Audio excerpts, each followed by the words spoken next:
వాళ్ళు ఎలాగో చేయరు. కూటమి ప్రభుత్వం కాస్త కూస్తో స్పందించేది. ఈ రాష్ట్రంలో ఏదైనా సమస్య ఉంటే కమ్యూనిస్టులే, వాళ్ళే మాట్లాడారు. ఈ పరిస్థితుల్లో మోడీ గారు వచ్చారు. అక్కడ యుద్ధ మేఘాలు ఆవరించిన పరిస్థితుల్లో మోడీ గారు ఆంధ్రప్రదేశ్ రావడం చాలా గొప్ప విషయం. వచ్చారు. రాష్ట్ర ప్రభుత్వం చాలా అట్టహాసమైన ఏర్పాట్లు చేసింది. 5 లక్షల మందిని సమకూర్చింది. 5 లక్షలతో మీటింగ్ చేశామని చెప్పుకుంది. తర్వాత ఆయన్ని పొగడ్తలతో ముంచెత్తింది. ఒక ఆయనేమో మోడీ అనే ఒక క్షిపణి మా దగ్గర ఉంది, పాకిస్తాన్ క్షిపణి అన్నింటినీ ఎదుర్కొనడానికి మోడీ అనే క్షిపణి మా దగ్గర ఉంది, భారతదేశానికి అన్నింటినీ అధిగమించగలని ఒక ఆయన. ఇంకా రకరకాలుగా పొగడ్తల్లో ఇంకా ఎవరికెవరు తీసుకోనట్టుగా మాట్లాడారు. సరే, అంతకుముందు ఒక మట్టి నీళ్లు తీసుకొచ్చి వెళ్ళిపోయారు. ఆయన ఇవ్వలేదని చెప్పి అడిగి కూటమి నుంచి, ఎన్డీఏ కూటమి నుంచి బయటకు వచ్చేసారు చంద్రబాబు. మళ్ళీ కూటమిలోకి వెళ్ళారు. ఈయన మద్దతు కూటమికి అవసరం. ఆయన కనీసం మినిమం మన రాష్ట్రానికి ఏం కావాలి అన్నది అడగడంలో కంప్లీట్గా ప్రభుత్వం ఫెయిల్ అయింది. ప్రత్యేక హోదా ఊసలేదు. అక్కడ మనకి రాజధాని కట్టుకుంటున్నాం, 1,00,000 కోట్లు ఇవ్వాలన్నప్పుడు కాంగ్రెస్ చెప్పింది. ఇటువంటి పరిస్థితులు అవి కూడా అడగలేని పరిస్థితి. ఎందుకు ఈ పరిస్థితి చంద్రబాబు నాయుడికి, పవన్ కళ్యాణ్కి దాపురించిందో నాకైతే తెలియట్లేదు. వీళ్ళిద్దరూ పెద్ద పెద్ద కబుర్లు చెప్పారు.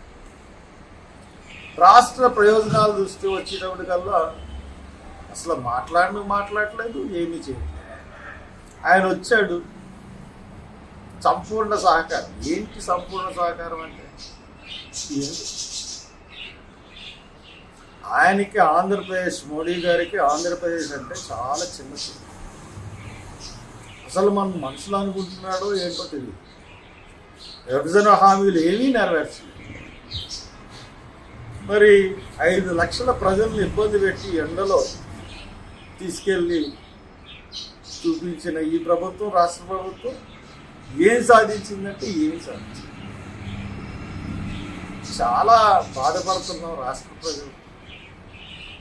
హామీలు ఇచ్చి, దొంగ హామీలు, ఈ రోజుకి ఒక్కటి కూడా నిలబెట్టలేకోకుండా ప్రభుత్వం పరిపాలన కొనసాగిస్తున్నారు చంద్రబాబు గారు. దానికి తందానా అంటూ పవన్ కళ్యాణ్ గారు వంతు పాడుతూ ఉన్నారు. ఇంకా వీళ్ళ ఒకళ్ళనొకళ్ళు పొగుడుకోవడానికి తప్పితే ఆయన మీటింగులు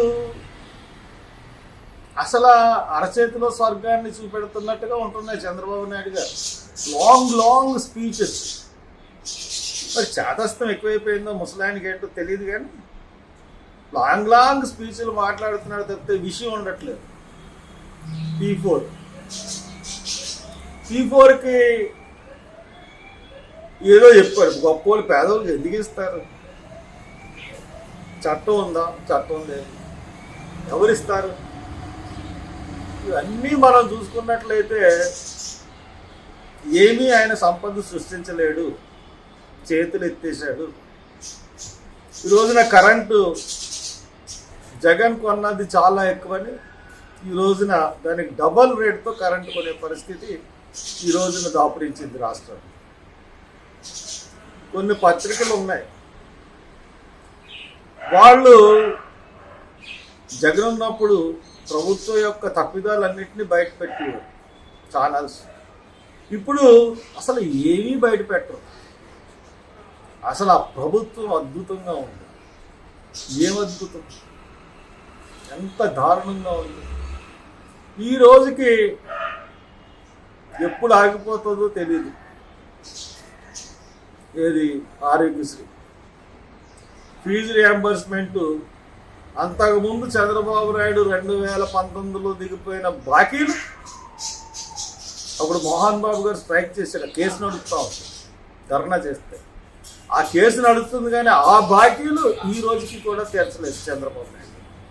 ఆయన చేసిన బాకీలు నేనెందుకు తీర్చారు జగన్ గారు? ఈయన చేసిన బాకీ తీర్చాలని ఈయన కూడా ఒక బాకీ తీర్చారు. ప్రైవేట్ కాలేజీలో ఉద్యోగస్తులందరూ హలో లక్ష్మణ అని గోల పెడతా ఉన్నారు. జీతాలు యాజమాన్యాలు చేతులు ఎత్తేసి మీరు ఇస్తేనే కదా వీళ్ళకి ఇవ్వాలి. ఒక పక్కన యూనివర్సిటీలు ఫీజులు పిండుతున్నాయి, ముక్కు పిండి వసూలు చేస్తాం. అవి బాకీలు ఇవ్వరు. కాంట్రాక్టర్లు, చిన్న కాంట్రాక్టర్లు ఎవరికి కూడా డబ్బులు ఇవ్వరు. అంత పెద్ద పెద్ద కాంట్రాక్టర్లు. మీ రాజధాని కట్టడం అందరూ సంతోషిస్తారు, కానీ ప్రజల యొక్క కనీస అవసరాలని పణం పెట్టి మేము రాజధాని కడుతున్నాం. వస్తువులుండి రాజధాని ఎవరైనా కడతారా? ఆకలి తీరిన తర్వాత రాజధాని నిర్మాణం కట్టాలి. మీరు విభజన హామీలు చదువుకోండి మళ్ళీ ఒకసారి. 1,00,000 కోట్లు మనకి రాజధాని కట్టుకోవడానికి సెంట్రల్ గవర్నమెంట్ హెల్ప్ చేయాలి మనకి. మీరు మద్దతు ఉపసంహరిస్తే ప్రభుత్వం కూలిపోయే పరిస్థితి. మరి మీరు ఒక్క బిల్లుకి మద్దతు ఇస్తారు, మళ్ళీ మైనారిటీలకి మేము చేసామంటారు. ఇలాంటి ద్వంద్వ విధానాలు పాటిస్తూ ఉన్నారు చంద్రబాబు గారు. ఇది మీకు మంచిది కాదు.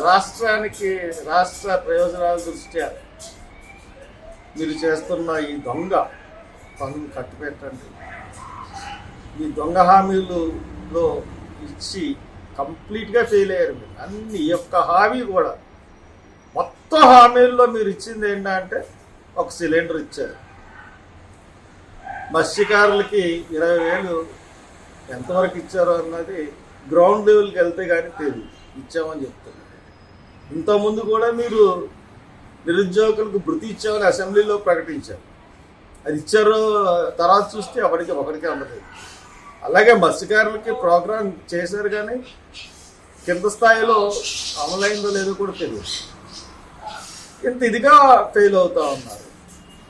ప్రవీణ్ పగడాల ఆయన పాస్టర్ గారు చనిపోతే ఒక దొంగ ఇన్వెస్టిగేషన్ చేసి ఈరోజు కూడా పోస్ట్ మార్టం